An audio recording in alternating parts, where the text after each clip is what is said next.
Hai guys, balik lagi dengan Gita di Flash Daily.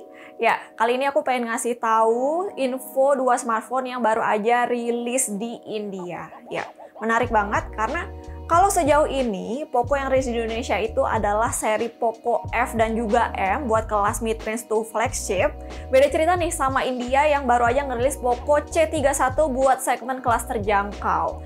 Ya, Poco C31 ini bener-bener worth it, harganya itu dibanderol mulai dari 1,6 juta. Dan kalau dilihat lagi dari setahun yang lalu, memang seri C3 pendahulunya itu memang sukses banget, udah tembus 2,5 juta pengguna. Dan yang kedua ini ada seri Redmi Note 10 Lite yang lebih dulu rilisnya di India. Bener-bener worth it karena harganya itu dibanderol mulai dari 2,7 juta, nggak sampai 3 juta. Nah, langsung aja kita tonton video ini sampai habis. Kira-kira worth it apa ya kedua ponsel ini? Langsung aja. Untuk segmen kelas smartphone terjangkau, Poco C31 hadir dengan kombinasi RAM dan juga storage yang terbilang cukup untuk penggunaan kasual harian. Nggak sampai menyentuh angka 2 juta, di India varian 3/32 GB-nya dibanderol seharga 1,6 juta dan juga 4/64 GB-nya di harga 1,8 juta. Tapi tenang jika memori internalnya dirasa kurang, karena memori internalnya ini masih bisa di-expand hingga 512 GB dengan microSD.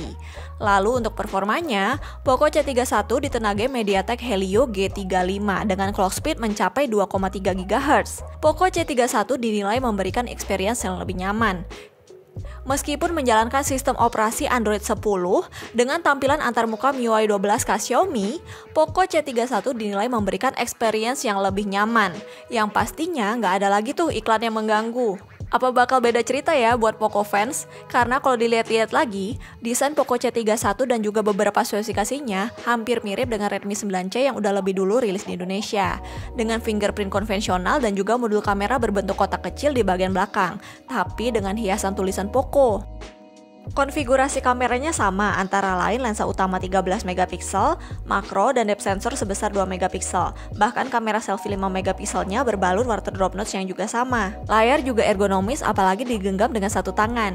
Poco C31 dibekali layar IPS 6,5 inci dengan resolusi SD+, lengkap dengan sertifikasi TUV Relan.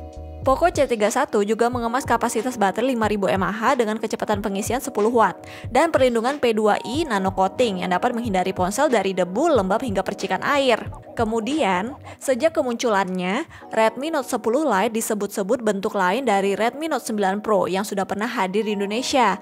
Begitupun juga dengan desainnya. Tetap dengan setup quad kamera, bedanya bisa dilihat dari resolusi lensa utama 48 megapiksel, sedangkan Redmi Note 9 Pro pakai 64 megapiksel. Harganya pun dibanderol lebih rendah, mulai dari 2,7 juta untuk varian 4/64 GB-nya, hingga yang tertinggi adalah 3,3 jutaan untuk varian 6/128 GB-nya. Apa bener nih, ngehabisin stoknya Snapdragon 720G? Kalau kamu belum pernah menjadikan Redmi Note 9 Pro sebagai daily driver, Redmi Note 10 Lite terbilang mumpuni dengan chipset tersebut untuk koneksi 4G dan juga melengkapi kebutuhan harian.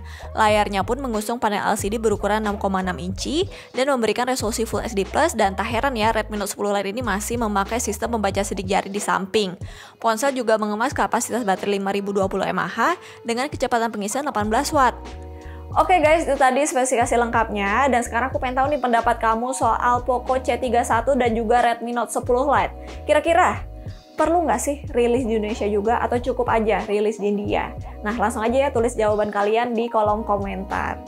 Nah, jadi sejauh ini belum ada info resmi mengenai perilisan globalnya, dan juga sejauh ini terlebih buat Poco seri C31 atau seri C memang belum pernah rilis di Indonesia. Ya, kira-kira begitu. Oke, kalau gitu makasih banget yang udah nonton video ini sampai habis. Jangan lupa buat nyalain lonceng notifikasinya supaya kamu nggak ketinggalan update. Sampai jumpa di Flash Daily selanjutnya ya guys. Bye!